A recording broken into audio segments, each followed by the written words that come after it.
36 question देखो, if the absolute temperature of radiating object is double, by what factor does the rate of energy emission change. तो आपको जो है emissive energy किस rate से change हो रही है वो आपको कैलकुलेट करना है। एंड यू नो दैट कि ब्लैक बॉडी रेडिएशन में आपने पढ़ा था कि एमिसिव एनर्जी जो है that is equal to sigma T4, right. तो मान लो पहले टेम्परेचर क्या था आपके पास, T था। नाउ अब आपने क्या किया, टेम्परेचर को जो है डबल कर दिया, तो एमिसिव एनर्जी मान लो ई डैश आया आपके पास, तो सिग्मा इंटू टी डैश की वैल्यू क्या कर दोगे आप, 2T⁴। तो जब आप ये कैलकुलेट करोगे तो हमारे पास क्या आ जाएगा, 16T4, और we can say that e dash is 16E। तो हमने देखा कि जब हमारा टेम्परेचर डबल हुआ तो हमारी एमिसिव एनर्जी जो है वो क्या हो गई, 16 टाइम्स हो गई। तो हमारे पास इसका आंसर क्या रहेगा, ऑप्शन नंबर सी। तो 36 का आंसर क्या है, ऑप्शन नंबर सी। उसके बाद देखो next question, the volume of unit cell in a reciprocal space is equal to, जो वॉल्यूम होता है यूनिट सेल का इन रेसिप्रोकल स्पेस, वो डायरेक्ट सेल से जो है, यानी कि रेसिप्रोकल स्पेस का जो वॉल्यूम है वो डायरेक्ट सेल से जो है किस तरह से जो है, डायरेक्ट लेटिस से जो है किस तरह से रिलेटेड है। तो वो जो है that is 2π³ times of volume of reciprocal of volume of unit cell in the direct lattice. तो इसका आंसर क्या है आपके पास, 37 का सी आंसर है, ठीक है। तो 37 का आंसर क्या है, सी है, कि वॉल्यूम ऑफ यूनिट सेल जो है रेसिप्रोकल स्पेस में वो क्या होता है, 2π³ जो है क्यूब होता है the reciprocal of volume of unit cell in the direct lattice. और आप ऐसे भी कह सकते हो volume of reciprocal lattice is 2π³ volume of direct lattice, ठीक है। ओके, तो नेक्स्ट क्वेश्चन देखते हैं। तो ये चीज़ें तो है डायरेक्ट ही पूछी गई हैं, तो डायरेक्ट आपको लर्न होनी चाहिए। तो नेक्स्ट क्वेश्चन देखो, a material which is slightly repelled by a magnetic field is known as. तो आपको पता है जो मटेरियल्स अपने में से मैग्नेटिक फील्ड लाइंस को पास नहीं होने देते और रिपेल करते हैं मैग्नेटिक फील्ड लाइंस को, तो वो मटेरियल्स आपके कौन से होते हैं, diamagnetic materials. Next 40 question, the brilliant zone is a, brilliant zone भी आपको पता होना चाहिए, इट इज़ अ विग्नर सीज cell of a reciprocal lattice. तो ये कुछ चीज़ें जो है आपको लर्न होनी चाहिए। उसके बाद है नेक्स्ट क्वेश्चन। नेक्स्ट क्वेश्चन क्या है हमारे पास कि नंबर ऑफ़ नियरेस्ट नेबर बताने हैं आपको डायमंड के। तो नंबर ऑफ़ नियरेस्ट नेबर जो है डायमंड के वो कितने होते हैं, 4 होते हैं, ठीक है। तो 4 एटम्स जो हैं डायमंड के, यानी कि जो आप देखोगे डायमंड का स्ट्रक्चर, तो एक कार्बन एटम जो है फर्दर 4 कार्बन एटम से जो है सराउंडेड होता है। तो नंबर ऑफ़ नियरेस्ट नेबर कितने हैं इसके डायमंड के, दैट इज़ 4, क्लियर। उसके बाद देखो नेक्स्ट क्वेश्चन क्या है, 42, the packing efficiency of a crystal structure is the ratio of. तो पैकिंग एफिशिएंसी जो है वो किसका रेशो होती है, तो पैकिंग एफिशिएंसी जो है वो किसका रेशो होती है, ये भी आपको पता होना चाहिए। That is the volume occupied by atom, volume occupied by particles divided by volume of unit cell. तो जो यूनिट सेल का वॉल्यूम है और जो वॉल्यूम जो है पार्टिकल्स ने ऑक्यूपाई किया, और जो टोटल यूनिट सेल का वॉल्यूम है वो हमें क्या दे देता है, पैकिंग एफिशिएंसी दे देता है। तो ये भी जो है बहुत ही सिंपल क्वेश्चन था जो कि आप पढ़ते ही हो। नेक्स्ट क्वेश्चन देखो, नेक्स्ट क्वेश्चन क्या कह रखा है हमारे पास, 43 क्वेश्चन क्या कह रखा है, विच of the following is a property of amorphous solid.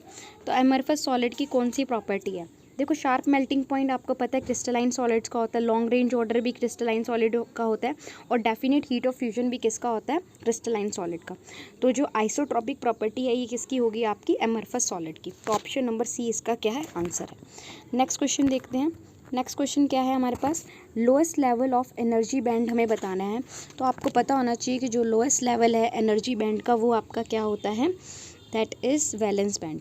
तो इस तरह से आप एनर्जी बैंड डायग्राम बनाते हैं, this is valence band, this is conduction band, और this is band gap, right. तो हमारा जो लोएस्ट लेवल जो है एनर्जी का वो कौन सा होता है, आपका वैलेंस बैंड। नेक्स्ट क्वेश्चन है 45 क्वेश्चन देखो, material subjected to rapid reversal of magnetism should have. तो जिन मटेरियल्स को हम जो है रैपिड रिवर्सल ऑफ मैग्नेटिज्म करवा सकते हैं, जिनके अंदर हम जो है, तो उनके पास क्या होना चाहिए, लार्ज BH कर्व, या हाई कोरोसिविटी, या हाई रिटेंटिविटी, या हाई परमेबिलिटी, लो हिस्टैरिसीस लॉस, या हाई कोरोसिविटी एंड लो डेंसिटी। तो उन्हीं मटेरियल्स को जो है हम जो है मैग्नेटिज्म रिवर्स करवा सकते हैं जिनके पास हाई परमेबिलिटी और लो हिस्टैरिसीस लॉस होता है। तो ये इसका आंसर था। नेक्स्ट क्वेश्चन देखते हैं। सो नेक्स्ट क्वेश्चन देखो 46 क्या कह रखा है, in order to resolve sodium d lines by given grating in first order minimum required lines in the grating should be approximately equals to. तो क्या रखा है कि एक हमें जो है सोडियम डी लाइंस हैं, तो आपको पता है सोडियम की हमें 2 लाइंस मिलती हैं, D1 एंड D2, ठीक है। फर्स्ट ऑर्डर के लिए जो है हमें जो है क्या करना है, ग्रेटिंग की मदद से इसे रिजॉल्व करना है, ठीक है। तो रिजॉल्व करने के लिए जो हम ग्रेटिंग चूज़ कर रहे हैं उसके अंदर कितनी लाइंस होनी चाहिए, यानी कि हमें जो है n निकालना है कि कितनी नंबर ऑफ़ लाइंस या कितनी नंबर ऑफ़ स्लिट्स होनी चाहिए ग्रेटिंग के अंदर। तो वो निकालने के लिए जो आप फार्मूला यूज़ करेंगे वो क्या होता है, जो आपका रेजोल्यूशन का फार्मूला है। तो रेजोल्यूशन का ग्रेटिंग का फार्मूला क्या है हमारे पास, दैट इज़ लैम्डा बाय में delta lambda is equals to n by में कैपिटल N। n जो है यहाँ पे क्या रहेगा, फर्स्ट ऑर्डर रहेगा, ठीक है। और आपको n निकालना है, यानी कि नंबर ऑफ़ स्लिट्स निकालनी है ग्रेटिंग की। लैम्डा आपको पता ही है, ठीक है ना, दोनों का हमें जो है D1 लाइन का भी लैम्डा पता है, D2 का भी पता है, तो डेल्टा लैम्डा निकल जाएगा और एक लैम्डा हमें जो है पता ही है। तो यहाँ पे मैंने सॉल्व किया हुआ है, देखो। सो देखो हमारे पास लैम्डा 1 जो है that is 589.59 into 10⁻6 meter, lambda 2 है 599.59 इंटू 10⁻6 मीटर। तो delta lambda we have calculated, it comes out to be 0.597 into 10⁻6 meter. तो यहाँ से रिजॉल्विंग पावर जो है ग्रेटिंग का क्या होता है, लैम्डा बाय में delta lambda is equals to n by में n, ठीक है। तो यहाँ से हमने ये कैलकुलेट किया, तो लैम्डा हमने चूज़ कर लिया that is 589.59 in 10⁻6, delta lambda we have calculated और n की वैल्यू क्या है यहाँ पे 1 है। तो जब हम इसे सॉल्व करेंगे तो नंबर ऑफ़ स्लिट्स जो चाहिए रेजोल्यूशन के लिए या नंबर ऑफ़ लाइंस जो चाहिए ग्रेटिंग के अंदर रेजोल्यूशन के लिए, it comes out to be 988। तो आप अपने ऑप्शंस देखोगे तो जो बेस्ट मैचिंग ऑप्शन रहेगा वो है रहेगा आपका 990। तो ये आपका ऑप्शन क्या रहेगा, सही। सो आपका 46 का आंसर क्या रहेगा, 990, ठीक है ना। इतनी लाइंस हमें चाहिए ग्रेटिंग के अंदर ताकि हम जो है सोडियम लाइंस को क्या कर सकें, रिजॉल्व कर सकें, ठीक है। सो 47 क्वेश्चन देखो क्या क्या रखा है, the initial and final reading of Michelson interferometer screw attach to the movable mirror are 10,747 millimetre and 10,751 millimetre as of 100 fringes pass. तो वेवलेंथ आपको जो है लाइट की निकालनी है। देखो इनिशियल एंड फाइनल रीडिंग हमें दे रखी है, तो यहाँ से जो है हमारे पास क्या आ जाएगा, डेल्टा डी निकल आएगा। तो डेल्टा डी कैसे निकल जाएगा, इनको हम जो है फाइनल रीडिंग में से जो है इनिशियल रीडिंग क्या कर देंगे, माइनस कर देंगे। तो डेल्टा डी हमारे पास आ जाएगा, तो delta D you can calculate, तो डेल्टा जी हमारे पास आ जाएगा। तो फॉर्मूला क्या रहता है, डेल्टा डी m बाय में 2 लैम्डा, तो ये हमारे पास रहता है formula. So delta d m by में 2 लैम्डा, तो ये जो है वेवलेंथ निकालने का फॉर्मूला है। सो डेल्टा डी आप निकाल लोगे, डेल्टा डी आप यहाँ से कैलकुलेट करोगे तो हमारे पास क्या आ जाएगा, जब आप इसे कैलकुलेट करोगे, जैसे कि अगर मैं इसमें से जो है 10,7,3,4,7 में से अगर मैं 10,7,051 माइनस करूँ तो हमारे पास आ जाएगा 296। तो 296 जो है, और m की वैल्यू यहाँ पे क्या है, 100 फ्रिंजेस के लिए निकाल रहे हैं, m है नंबर ऑफ़ फ्रिंजेस, तो 100 फ्रिंजेस के लिए निकाल रहे हैं, डिवाइडेड बाय 2 इंटू हमारे पास क्या है, लैम्डा। सो जब आप ये कैलकुलेट करोगे आपका lambda it comes out to be like 592 nanometer. तो ये हमारा क्या है, आंसर है। नेक्स्ट क्वेश्चन देखते हैं। सो 48 क्या कह रखा है, a law that state the polarity of induced voltage will oppose the change in the magnetic flux causing the induction is known as. तो ये लॉ बहुत ही ज़्यादा पॉपुलर है, ये लॉ आपको पता होना चाहिए कि जो इंड्यूस वोल्टेज डेवलप होती है, यानी कि जो इंड्यूस वोल्टेज की जो पोलैरिटी होती है वो किसको अपोज करती है, जो मैग्नेटिक फ्लक्स में कोई भी चेंज आता है ड्यूरिंग इंडक्शन। तो ये जो है लॉ किसने दिया था, ये लेंजस ने लिया था। तो ये लॉ किसने दिया था, लेंजस ने। तो आपका 48 का आंसर क्या है, ऑप्शन नंबर डी। 49 देखो, the significance of pointing vector. तो पॉइंटिंग वेक्टर आप यूज़ करते हो ना एनर्जी में, तो पॉइंटिंग वेक्टर का फिजिकल सिग्निफिकेंस क्या है, ये हमें क्या देता है। तो पॉइंटिंग वेक्टर जो है हमें क्या देता है, रे की डायरेक्शन देता है। तो जो हम ऑप्टिक्स में यूज़ करते हैं pointing vector, it gives us the direction, ray direction. तो रे की डायरेक्शन हमें कौन देता है, पॉइंटिंग वेक्टर। नेक्स्ट क्वेश्चन है, choose the correct option in which of the substances according to their dielectric constant increasing order are reversed. तो यहाँ पे क्या रखा है कि आपको करेक्ट ऑप्शन चूज़ करना है। ये कुछ सब्सटेंसेस हमें दे रखे हैं और इनका जो डायलेक्ट्रिक कांस्टेंट है वो इंक्रीजिंग ऑर्डर में है। तो ये इस तरह से जो है हमें चूज़ करना है। तो मैं आपको कुछ डाइलेक्ट्रिक कांस्टेंट का बता दूं। डाइलेक्ट्रिक कांस्टेंट क्या होता है? फोर्स जो है जो पॉइंट चार्जेस के बीच में लगती है वैक्यूम में, और जो फोर्स जो है सेम पॉइंट चार्जेस के बीच में लगती है मीडियम में, इनका जो है रेशो हमें क्या देता है? Dielectric constant. और डाइलेक्ट्रिक कांस्टेंट की वैल्यू जो अगर मैं बताऊँ तो 1 होती है वैक्यूम के लिए, ठीक है। और कंडक्टर्स के लिए इसकी वैल्यू क्या होती है? इनफाइनाइट होती है। और बाकी किसी भी मीडियम के लिए इट इज़ ग्रेटर देन 1। तो यहाँ पे 50 का आंसर हमारे पास क्या हो जाएगा? तो 50 का आंसर हो जाएगा दैट इज़ 50 का आंसर हमारे पास क्या हो जाएगा? That is a, option number ए।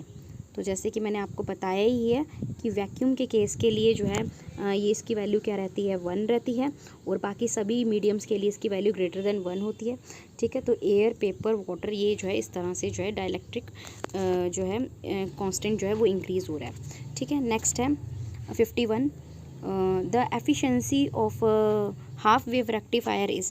देखो हाफ वेव रेक्टिफायर की जो एफिशिएंसी होती है वो जो है आपकी होती है 40.6%, ठीक है।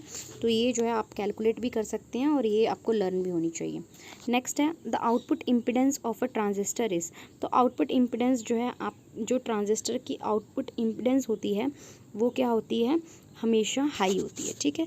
तो आउटपुट इम्पिडेंस जो है ट्रांजिस्टर की कैसी होती है? हाई होती है। नेक्स्ट क्वेश्चन देखते हैं।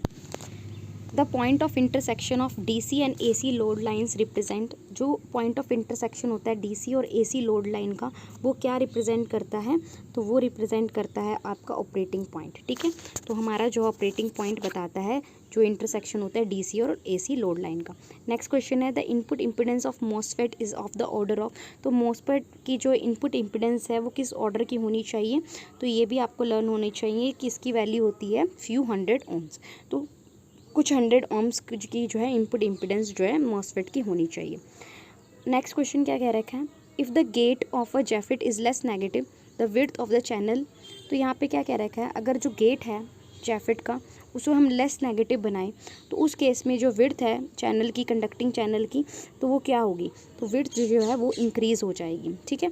तो इसका जो है जेफिट का जो है आप जो है पढ़ सकते हैं अपना अच्छे से इलेक्ट्रॉनिक्स की बुक में, ठीक है। क्योंकि जेफिट, फैट और मॉसफेट इन पे जो है आप पे पक्का क्वेश्चंस आते ही हैं, ठीक है।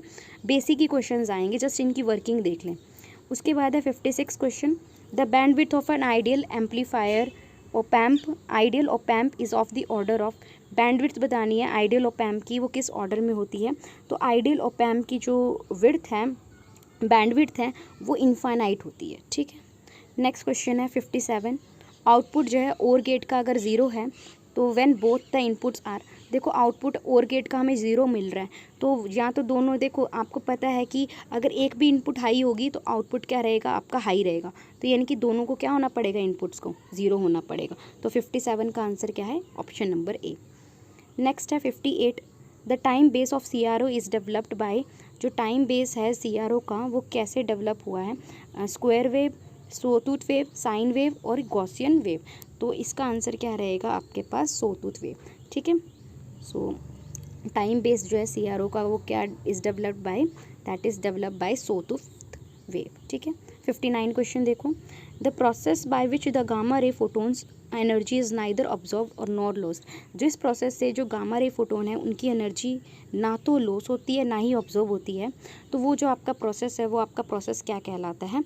तो इसका आंसर क्या रहेगा हमारे पास? ऑप्शन नंबर, इसका आंसर रहेगा ऑप्शन नंबर डी, ठीक है। क्योंकि यहाँ पे हमारे पास जो है पार्टिकल, जब एंटी पार्टिकल और पार्टिकल्स बनते हैं, देखो इसमें भी गामा रे ऑब्जॉर्व किया जाता है, मतलब इसमें भी क्या मतलब एनर्जी ऑब्जॉर्प्शन होता है, इसमें भी होता है, इसमें भी होता है। क्योंकि इसमें भी रेडिएशंस जो हैं इलेक्ट्रॉन के ऊपर फॉल करती हैं एंड देन स्कैटरिंग होती है जिसको हम कॉम्पटन स्कैटरिंग कहते हैं। इसमें भी जो रेडिएशन है वो ऑब्जर्व करता है, तभी इलेक्ट्रॉन क्या करता है? किसी मटीरियल में से निकलता है। और पेयर फॉर्मेशन में भी सेम होता है। लेकिन जो गामा रे है, फोटोन है, उसमें ना तो एनर्जी का लॉस होता है जब गामा रेज किस में कन्वर्ट होते हैं आपके, यानी कि यहाँ पे क्या है, जब एनिलिशन है तो क्या होगा? जब इलेक्ट्रॉन और पॉजिट्रॉन कंबाइन होके जो है क्या बनाएंगे? गामा रे फोटोन देंगे। तो उस केस में जो है हमारे पास जो है ना तो गामा रे फोटोन का एब्जॉर्प्शन होगा ना ही क्या होगा? लॉस होगा, ठीक है। नेक्स्ट है 60 क्वेश्चन क्या कह रखा है कि यूरेनियम है, यूरेनियम, ये तो आपको बेसिक सा क्वेश्चन है कि यूरेनियम टारगेट है, उसको जो है 238 यूरेनियम को जो है न्यूट्रॉन से हमने स्ट्राइक करवाया है, तो उस केस में हमारे पास जो है क्या प्रोड्यूस होगा। तो न्यूट्रॉन से जब आप स्ट्राइक करवाओगे तो हमारे पास क्या प्रोड्यूस होगा, तो उस टाइम पे हमारे पास प्रोड्यूस होगा यूरेनियम 235। ठीक है, तो 235 हमें मिलेगा। ठीक है, तो ये यूरेनियम 235 प्रोड्यूस करेगा। नेक्स्ट क्वेश्चन देखते हैं। सो नेक्स्ट क्वेश्चन क्या कह रखा है कि if carbon 14 has a half life of 5730, how long will it take carbon 14 in a sample to drop 1/8 of its initial value. तो हमें जो है हाफ लाइफ हमें गिवन है 5730, हमें टी निकालना है कितना टाइम लगेगा कि जब हमारा कार्बन 14 है उसकी फाइनल वैल्यू जो है वो 1/8 हो जाए इनिशियल वैल्यू के। तो हमें ये कैलकुलेट करना है, ये मैंने कैलकुलेट किया हुआ है, हम देखें यहाँ से। तो यहाँ पे हमारे पास क्या आ जाएगा, देखो। सो टी हाफ हमें गिवन है, ठीक है, एन बाय में एन नोट ई की पावर माइनस में lambda t, where lambda is the decay constant, और लैम्डा की वैल्यू क्या होती है 0.693 divided by t half. So t half हमें गिवन है, लैम्डा हमारा निकल जाएगा, वो कम आ जाएगा आपके पास 1.2 इंटू 10⁻⁻⁴। उसके बाद एन हमारा क्या हो जाएगा, n is 1/8 times of n naught, तो हम यहाँ पे सब्सटीट्यूट कर देंगे इक्वेशन 1 में, तो ये आ जाएगा हमारे पास। तो सिंपली हम जो है टेकिंग लोग बोथ साइड, तो हम यहाँ से टी निकाल लेंगे, तो हमारा t comes out to be 1.72 into 10⁸8। तो ये हमारा क्या रहेगा आंसर। सो हमारा आंसर क्या निकल के आ गया 1.72 इंटू 10⁸8 ईयर्स। तो इतना टाइम लगेगा जो हमारा सैम्पल जो है वो क्या हो जाए, जब 1/8 हो जाए। ठीक है, तो इतना जो है डीके हो जाए। उसके बाद नेक्स्ट क्वेश्चन क्या कह रखा है 62, गामा रे रेडिएशन जो होती है वॉज अ फास्ट मूविंग। तो गामा रे रेडिएशन जो है वो आर फास्ट मूविंग क्या होती हैं, इलेक्ट्रॉन्स होती हैं या प्रोटॉन्स होती हैं, फोटॉन्स होती हैं, न्यूट्रॉन्स होती हैं। तो इसका आंसर आपको पता होना चाहिए, इसका आंसर क्या रहेगा हमारे पास फोटॉन्स। तो गामा रे जो है ये भी क्या होते हैं, फोटॉन्स होते हैं। ठीक है, नेक्स्ट है 63, in air alpha particles have range. तो अल्फ़ा पार्टिकल की रेंज पूछी हुई है, तो अल्फ़ा पार्टिकल की क्या रेंज होती है, फ्यू सेंटीमीटर या कुछ 1000 मीटर या सेवरल 100 मीटर्स या सेवरल मीटर्स। तो इसका आंसर क्या रहेगा हमारे पास फ्यू सेंटीमीटर। तो अल्फ़ा पार्टिकल्स की जो रेंज होती है, ठीक है, वो कितनी होती है, सिर्फ कुछ सेंटीमीटर्स होती है। नेक्स्ट क्वेश्चन देखो, तो नेक्स्ट क्वेश्चन है हमारे पास 64, which of the forces given below is not consider as fundamental forces.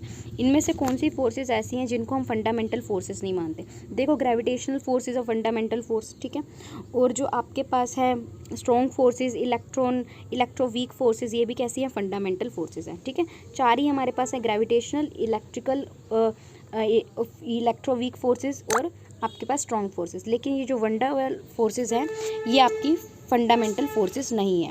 ठीक है, तो ऑप्शन नंबर बी इसका करेक्ट आंसर होगा।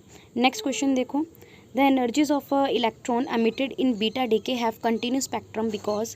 अब आपने देखा होगा जब बीटा स्पेक्ट्रम आपने ड्रॉ किया होगा, तो बीटा स्पेक्ट्रम जो होता है ना वो हमारे पास कंटिन्यूस होता है ना।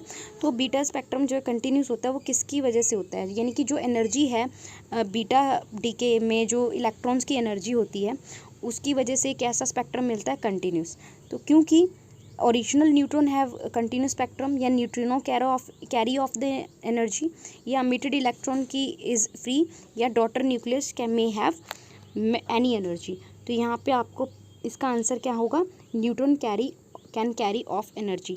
तो न्यूट्रॉन जो है वो एनर्जी कैरी कर लेता है, इस करके जो है हमें जो इलेक्ट्रॉन्स निकलते हैं बीटा डीके में उसका हमें कैसा स्पेक्ट्रम मिलता है, कंटिन्यूस स्पेक्ट्रम। ठीक है, नेक्स्ट है तो यहाँ पे जो है न्यूट्रिनो हाइपोथेसिस पे क्वेश्चन आ गया। ठीक है, तो इस तरह से देख रहे हैं न्यूक्लियर फिजिक्स हमारे पास चली, फिर हमने सॉलिड के भी क्वेश्चंस किए। ठीक है, तो इस तरह से, और क्वांटम के भी क्वेश्चन हमने पढ़े। तो ये कुछ इंपॉर्टेंट टॉपिक्स हैं जो आपको इम्पॉर्टेंट हैं, जो आपको पढ़ने ही हैं। ठीक है, नेक्स्ट है the continuous x ray spectrum is emitted by the target due to. तो कंटिन्यूस एक्सरे स्पेक्ट्रम जो है वो टारगेट एमिट करता है, वो किसकी वजह से करता है, तो ये भी आपको पता होना चाहिए। तो ये जो है करता है due to retardation of impinging electrons of X ray tube. तो इसका आंसर जो है आपका क्या रहेगा, ऑप्शन नंबर ए, क्योंकि retardation of impinging electrons of X ray tube. ठीक है, नेक्स्ट है question 67, the energy level of linear harmonic oscillators are. Energy level जो होते हैं लीनियर हार्मोनिक ऑसिलेटर्स के, तो वो क्या होते हैं, एन फोल्ड डी जनरेट होती हैं, n+1/2 फोल्ड डीजनरेट या ओल्ड नॉन डीजनरेट या एन स्क्वायर फोल्ड डीजनरेट। तो इसका आंसर रहेगा सारे के सारे जो हैं वो आपके क्या होते हैं, नॉन डीजनरेट होते हैं। ठीक है, तो सारे के सारे कैसे होते हैं, non degenerate. Degenerate energy levels क्या होते हैं, जिनकी सेम एनर्जी होती है। ठीक है, जो लेवल्स की एनर्जी जो है क्या होती है, सेम होती है, यानी कि E1 is equal to E2। तो लेकिन जो energy levels linear harmonic oscillators के मिलते हैं वो आपके नॉन डीजनरेट होते हैं, यानी कि सबकी डिफरेंट एनर्जीज होती हैं। नेक्स्ट क्वेश्चन देखते हैं। नेक्स्ट क्वेश्चन क्या कह रहा है, how many different levels are possible for an atom with total angular momentum quantum number J is equal to 3/2 and nuclear spin quantum number is I is equal to 1/2। तो आपको ये बताना है इसके अंदर कि कितने जो है एनर्जी लेवल्स पॉसिबल होंगे किसी एटम के, जिसका हमें J गिवन है 3/2 और I गिवन है कितना 1/2। तो कितने पॉसिबल एनर्जी लेवल्स होंगे, तो दैट यू कैन कैलकुलेट। तो कैसे करेंगे, दैट इज़ I प्लस में J से I माइनस J तक जाती है वैल्यू, तो मैक्सिमम होते हैं दैट इज़ I प्लस में J। तो यू कैन कैलकुलेट, तो क्या हो जाएगा 3/2 प्लस 1/2 यानी कि 4/2, यानी कि 2 एनर्जी लेवल्स जो हैं वो मैक्सिमम पॉसिबल हैं किसी भी इस आइटम के लिए, जो है 2 एनर्जी लेवल्स पॉसिबल है। तो हमारे पास कितने लेवल्स पॉसिबल हैं, तो लेवल पॉसिबल के लिए हमारे पास क्या निकल के आया फॉर्मूला I प्लस में J। ठीक है, इसका मैग्नीट्यूड, तो ये आपको लर्न होना चाहिए। नेक्स्ट है, how many different spectroscopic terms are possible for 2 equivalent electrons in PP configuration. तो कितनी जो है आपके पास जो है स्पेक्ट्रोस्कोपिक टर्म्स पॉसिबल हैं 2 इक्विवेलेंट इलेक्ट्रॉन्स के लिए जो PP के अंदर, यानी कि p² के लिए कितने जो है आपको स्पेक्ट्रोस्कोपिक टर्म्स जो हैं पॉसिबल हैं। तो ये तो आपको जो है मेरे पास वीडियो बनी हुई है, उसमें मैंने जो है p² की टर्म निकाल रखा है, टर्म सिम्बल्स कितने पॉसिबल हैं तो वो हम निकाल सकते हैं। तो यहाँ पे अभी हम जो है डायरेक्ट लिखेंगे, तो हमारे पास जो है 5 पॉसिबल टर्म्स हैं। ठीक है, नेक्स्ट क्वेश्चन क्या है, a given cavity mode of 3 dimensional rectangular cavity is a superposition of how many plane waves. तो कह रखा है एक कैविटी मोड है, 3 डायमेंशनल रेक्टेंगुलर कैविटी है, तो उसमें जो है कितने प्लेन वेव्स पॉसिबल हैं। ठीक है, कितनी प्लेन वेव्स जो हैं वो सुपर इम्पोज कर सकती हैं, तो इसका आंसर रहेगा आपके पास 8। तो इतना जो है 8 जो है इसका क्या है आंसर है। ठीक है, ऐसा होगा कि कुछ क्वेश्चंस आपके लिए कुछ नया हो, बट मैक्सिमम जो है वो आपको मिल ही जाएगा। ठीक है, सारा कुछ आपकी ग्रेजुएशन की बुक में से ही है। नेक्स्ट है 71, the line shape of a naturally broadened line is. तो लाइन शेप जो है नेचुरली ब्रॉडेंड लाइन की कैसी होती है, गॉसियन होती है, या फिर क्या होती है स्क्वायर होती है, या फिर लॉरेंजियन होती है, या फिर वॉइड होती है। तो इसका आंसर क्या रहेगा, लॉरेंजियन। तो लॉरेंजियन होता है लाइन शेप, नेचुरल ब्रॉडिंग के केस में जो हमें लाइन शेप मिलता है वो कैसा मिलता है, लॉरेंजियन मिलता है। ठीक है, नेक्स्ट है 72, the example of 3 level laser system is. 3 level laser system का एग्जाम्पल आपको बताना है, तो 3 लेवल लेज़र सिस्टम का एग्जाम्पल है सबसे बेस्ट रूबी लेज़र। ठीक है, तो हीलियम नियॉन लेज़र भी आपका 4 लेवल लेज़र है। ठीक है, तो ये जो है CO2 भी ऐसी, लेकिन जो 3 लेवल लेज़र है दैट इज़ रूबी लेज़र, जो सबसे पहले आप पढ़ते हो। ठीक है, लेज़र पे तो मैंने पूरी वीडियोस बना रखी हैं, आप वहाँ पे देखें, उससे बाहर तो कुछ आना ही नहीं है। ठीक है, उसके बाद है molecular wave function can be resolve into electronic and nuclear wave function by.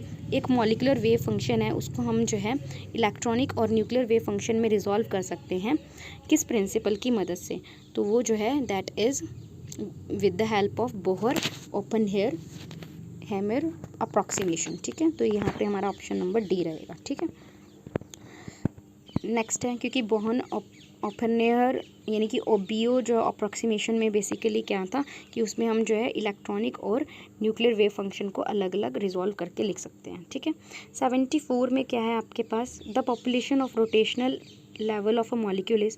जो पॉपुलेशन है रोटेशनल लेवल ऑफ मॉलिक्यूल की वो किसकी वजह से है, इज़ गिवन बाय, या किसने दी है, रिजिड रोटेटर मॉडल ने, या नॉन रिजिड रोटेटर मॉडल ने, या वाइब्रेटिंग रोटेटर मॉडल ने, या बोल्ट्जमैन डिस्ट्रीब्यूशन लॉ ने। तो जो पॉपुलेशन एनर्जी लेवल्स की वो किसने दिया आपको पता होना चाहिए, that is due to Boltzmann distribution law. ठीक है, तो हमने फॉर्मूला करा था N2 बाय में N1 इज़ 1 माइनस x 2 के JT करके जो फॉर्मूला था आपके पास। ठीक है,